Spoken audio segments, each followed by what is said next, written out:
Então, André continua falando, né? Chegados a essa altura da conversa, o orientador me convidou ao serviço de assistência à dedicada senhora, médium em processo de formação, que vinha recebendo seu socorro para prosseguir na tarefa com a fortaleza e serenidade indispensáveis. Propiciando-me a feliz oportunidade, meu gentil interlocutor disse: o caso é oportuno. Você vai observar comigo os obstáculos criados pela tese animista. Lembra, no começo do capítulo a gente estava falando que tem gente que acha que tudo é animismo, né? Então, vamos ao caso. Era precisamente 20 horas quando penetramos confortável recinto. Várias entidades do nosso plano ali se moviam, ao lado de 11 companheiros reunidos em sessão íntima, consagrada ao serviço da oração e de desenvolvimento psíquico, desenvolvimento mediúnico, né? Logo à entrada, atencioso colega nos recebeu, a quem fui apresentado com sincera satisfação. De início, recebi dele informações condensadas que anotei contente. Também foi médico. Deixou a experiência física antes de concretizar velhos planos de assistência fraternal aos seus inumeráveis doentes pobres. Tinha a alegria de uma consciência tranquila, zelou o bem geral quanto lhe foi possível, mas, vendo a probabilidade de fazer algo além túmulo, recebeu a permissão para cooperar naquele reduzido grupo de amigos, com o objetivo de efetuar certo plano de socorro aos doentes desamparados. O intercâmbio com os desencarnados não poderia transformar os homens em anjos de um dia para o outro, mas poderia ajudá-los a ser criaturas melhores. Seria impossível instalar o paraíso na superfície do mundo em algumas semanas, mas era válido cooperar no aprimoramento da sociedade terrestre, incentivando-se a prática do bem e a devoção à fraternidade. Para esse fim, ali permanecia interessado em contribuir na proteção aos doentes menos favorecidos. Acompanhando seus argumentos com admiração, me mantive silencioso, mas Calderaro perguntou cortês, após inteirar-se das ocorrências: e como vai no desenvolvimento de seus elevados propósitos? Dificilmente os recursos de comunicação ao meu alcance ainda não são de molde a inspirar confiança à maioria dos companheiros encarnados. A bem dizer, não me interessa comparecer aqui de nome coroado por terminologia clássica e nem pretendo fazer teses novas concorrendo com o mundo médico. Agora, só desejo praticar o bem. Entretanto, e aí, né, Calderaro, ainda não ouviram seus apelos por intermédio de Eulália? Não, por enquanto não. Sempre a mesma suspeita de animismo, de mistificação inconsciente. Estávamos conversando quando o diretor espiritual da casa convidou o colega a experimentar. Chegou o minuto desejado para o intercâmbio. Poderia acercar-se da médium. Nos aproximamos do grupo de amigos, imersos em profunda concentração. Enquanto o novo conhecido se aproximava de uma senhora de porte distinto, certamente ensaiando a transmissão da mensagem que desejava passar à esfera carnal, Calderaro observou: repara o conjunto. Já fiz minhas anotações.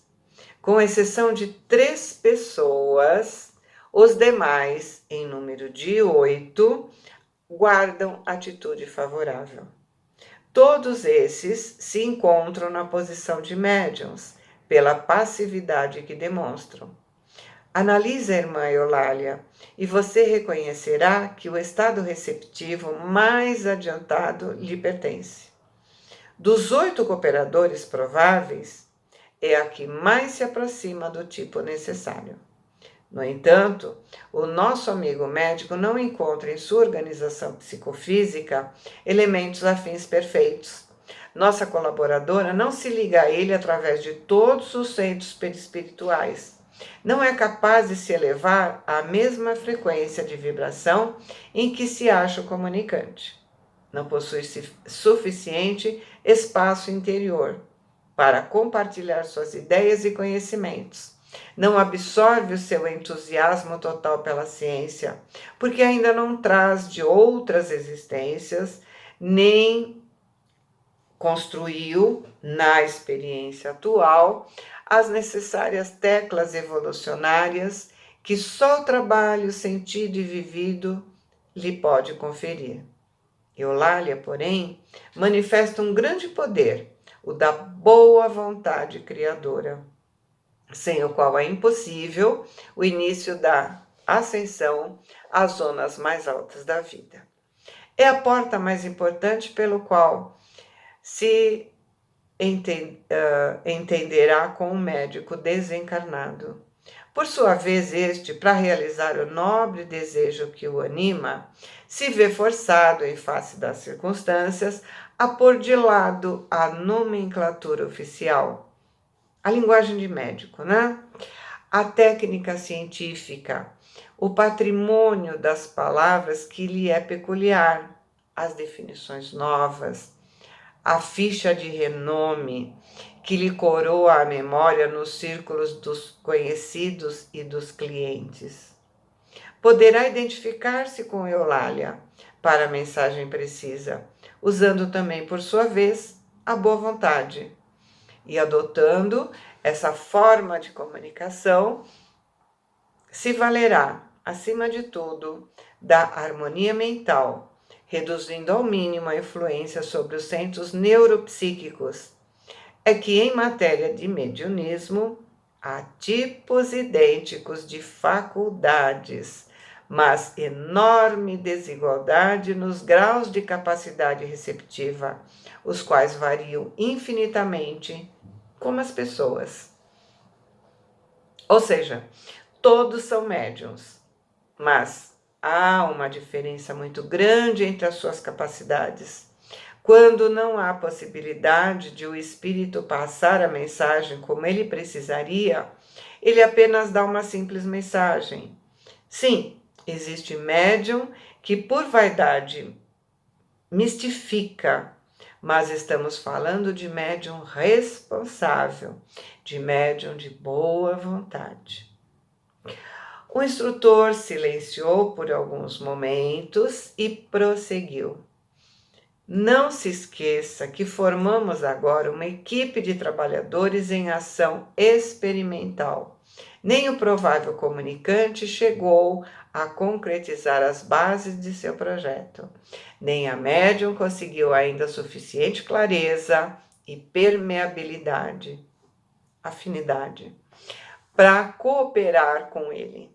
Num terreno de atividades definidas, nesse particular, poderíamos agir à vontade. Aqui não. Nosso procedimento deve ser de neutralidade mental, não de interferência. Compreendendo que todos os recursos devem ser aproveitados no êxito da louvável edificação, nenhum de nós intervirá perturbando ou consumindo tempo. Podemos trocar ideias, analisar a ocorrência, mas com absoluta isenção de ânimo. O momento pertence ao comunicante, que não dispõe de aparelho mais perfeito para a transmissão da sua mensagem. Nesse instante, indicou-me o colega que, de pé, junto de Eulália, mantinha a mente iluminada e vibrante num admirável esforço para derrubar a natural muralha entre a nossa esfera e o campo de matéria densa. E Calderaro, com significativa inflexão de voz, me disse: Anota as particularidades do serviço. Todos os companheiros em posição receptiva estão absorvendo a emissão mental do comunicante, cada qual a seu modo. Repara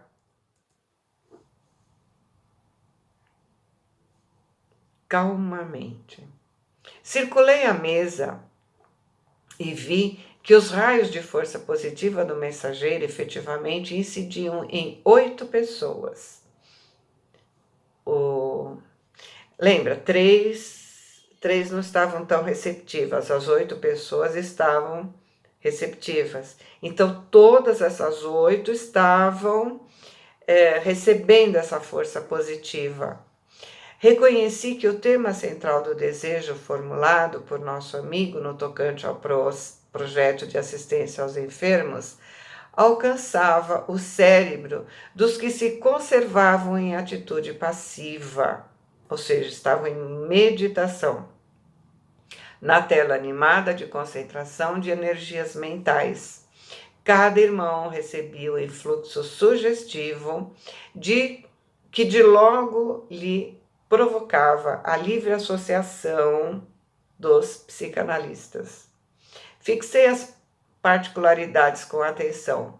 Ao receberem a emissão de forças do trabalhador do bem, um cavalheiro lembrou comovente de um hospital.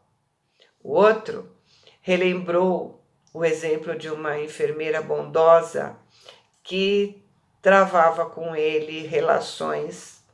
Outro pensou, assim, teve pensamentos de simpatia para com os doentes desamparados. 2 senhoras se lembraram da caridosa missão de Vicente de Paulo. Uma velhinha ocorreu a ideia de visitar algumas pessoas acamadas que lhes eram queridas. Um jovem se lembrou em silêncio as notáveis páginas que tinha lido sobre piedade fraternal para com os semelhantes afastados do equilíbrio físico. Examinei também as 3 pessoas que se mantinham impermeáveis ao serviço benemérito daquela hora. 2 delas estavam tristes porque estavam perdendo uma sessão de cinema. E a outra, uma senhora de idade avançada, pensava nas ocupações domésticas que ela achava que eram necessárias e inadiáveis, mesmo ali naquele momento de oração onde deveria se beneficiar com a paz. Somente Eulália recebia o apelo do comunicante com mais nitidez. Então veja, cada um pensou em uma coisa, mas todos pensaram na mesma mensagem, né? Todos eles estavam voltados a auxiliar o doente, né? Sentia-se a seu lado, envolvia-se em seus pensamentos, além da receptividade, também tinha boa disposição para servir. Passados alguns minutos de expectativa e de preparo silencioso, a mão do médium, orientada pelo espírito do médico, se movia em cooperação com estímulos psicofísicos da intermediária. Começou a escrever em letras irregulares, demonstrando o natural conflito de 2 mundos psíquicos diferentes, mas empenhados num só objetivo, a produção de uma obra elevada. Então, 3 trabalhadores não estavam interessados em trabalhar, mas os outros 8 que estavam, interessados no trabalho, perceberam de alguma forma o teor da mensagem. Não foi só a médium que recebeu a mensagem, mas ela estava preparada. Por isso ele se aproximou dela para enviar a mensagem. As ideias dos outros perceberam as ideias básicas dele. Acompanhei a cena com interesse, mais alguns minutos, e fazia a do pequeno texto obtido. O comunicado era simples, com um apelo fraternal. Então, o comunicado era assim: meus irmãos, que Deus nos abençoe. Identificados na construção do bem, trabalhemos na assistência aos enfermos, necessitados da nossa ajuda entre os longos sofrimentos da provação terrestre. O serviço pertencente à boa vontade, unido à fé viva, e a sementeira reclama trabalhadores abnegados, desinteressados, que ignorem cansaço, tristeza e desânimo. Sigamos para frente. Cada pequenina demonstração de esforço próprio nas realizações da caridade receberá do Senhor a divina bênção. Aprendamos a socorrer nossos amigos doentes. Através da espessa noite de dor, sofrem e choram muita vez em pleno abandono. Não vos magoará a contemplação de tal quadro? Lembremo-nos daquele divino médico que passou no mundo fazendo o bem. Dele receberemos a força necessária para progredir. Estará conosco na grande jornada de compaixão pelos que padecem.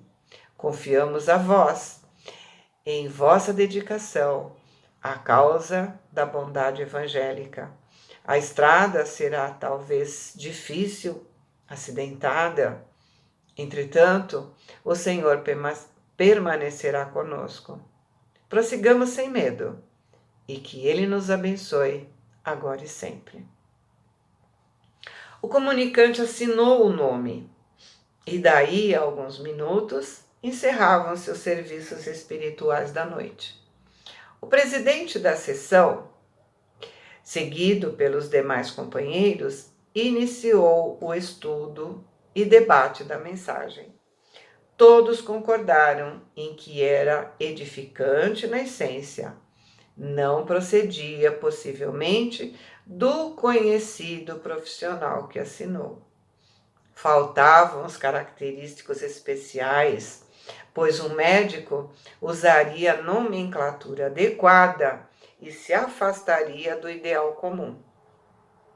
E a tese animista apareceu como tábua de salvação para todos. Transferiu-se a conversação para complicadas referências do mundo europeu.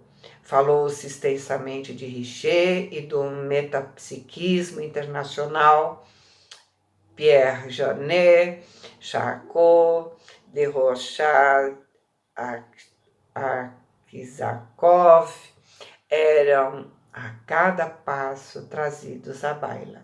O comunicante em nosso plano de ação se dirigiu desapontado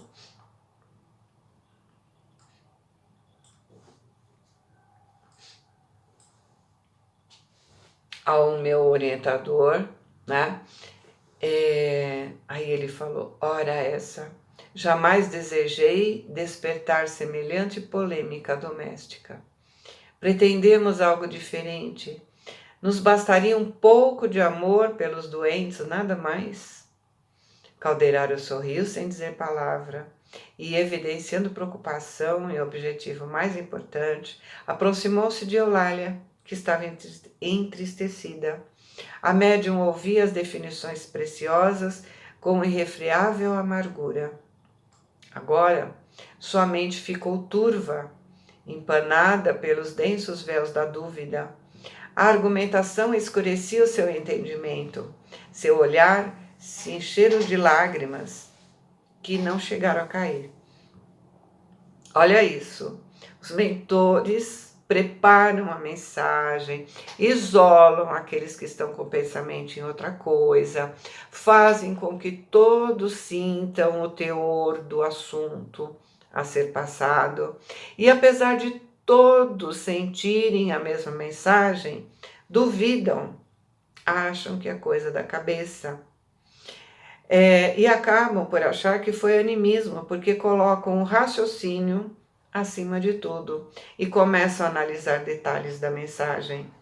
Antes de julgar, é preciso perguntar aos outros se sentiram a mesma mensagem, né? Se alguém falasse, nossa, eu também pensei no hospital, em enfermeiro, em doente, daria mais credibilidade, né? Mas todos se calaram.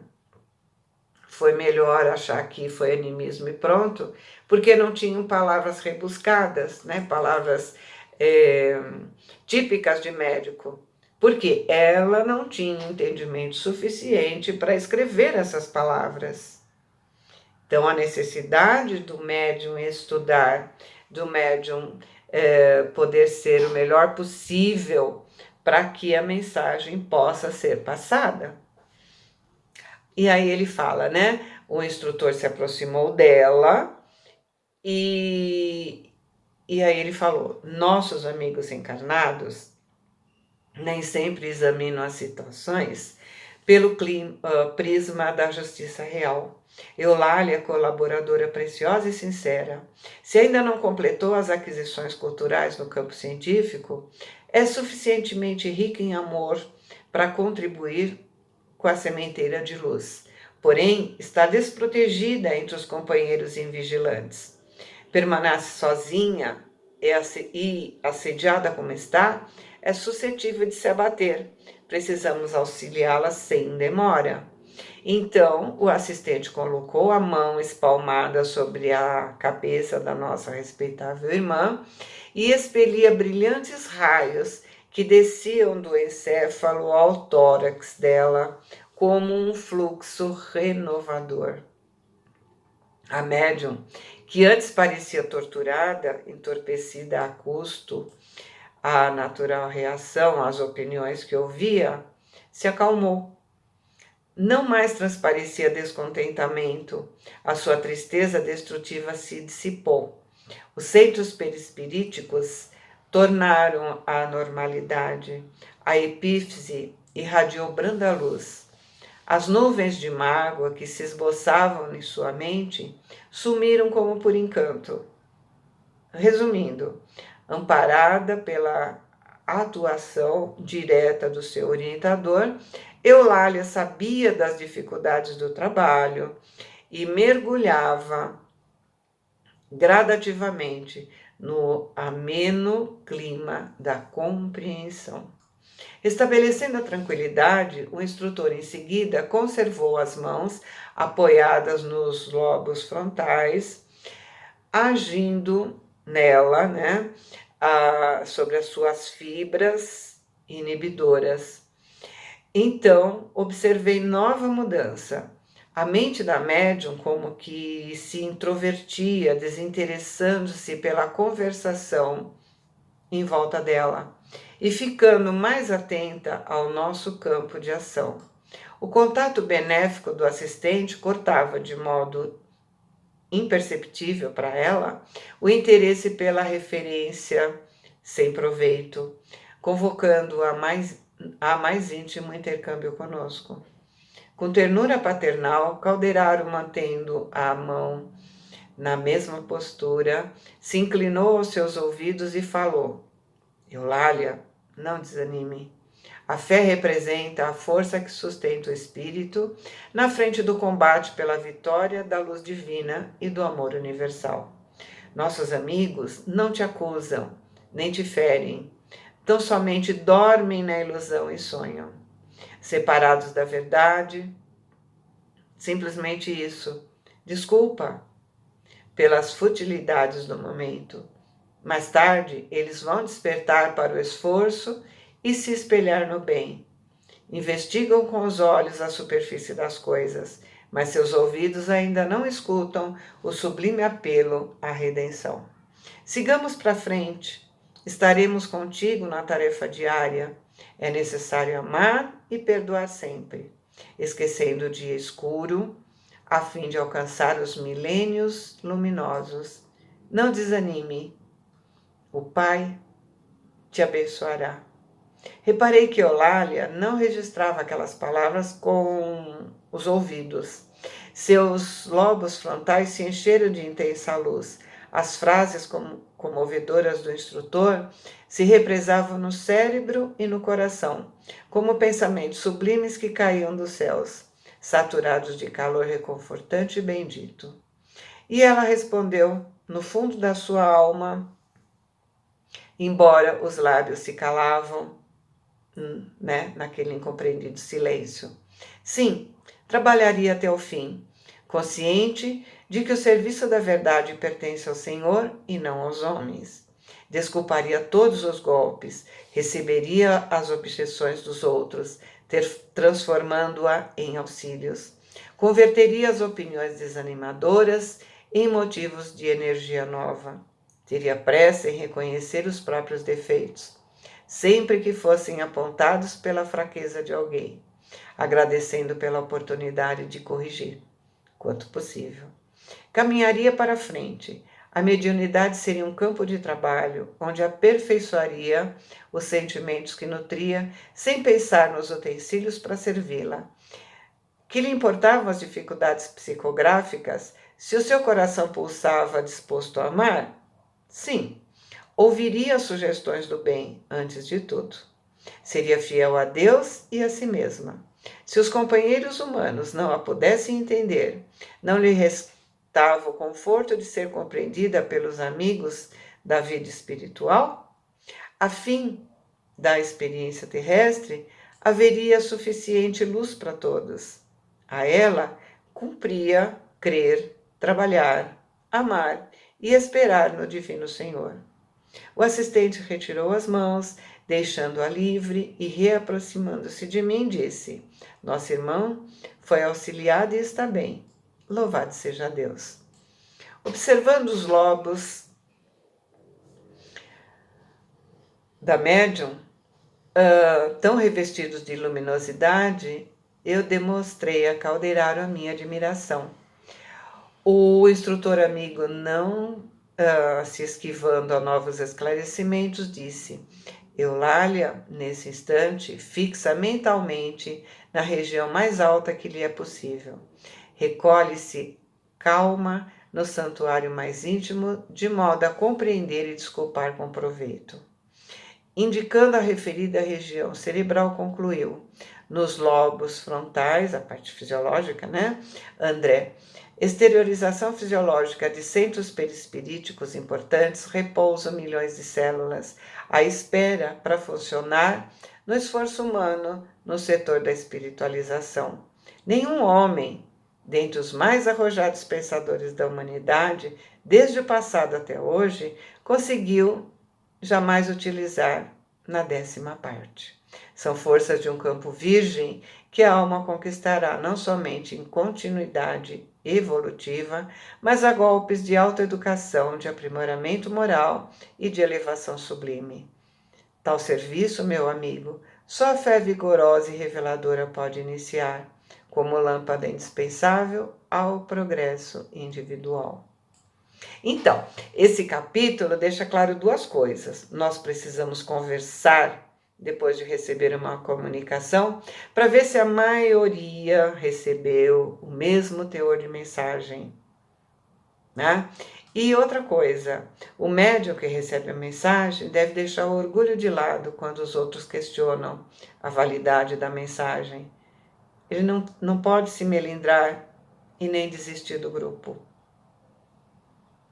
Boa semana, fiquem com Deus, amo vocês.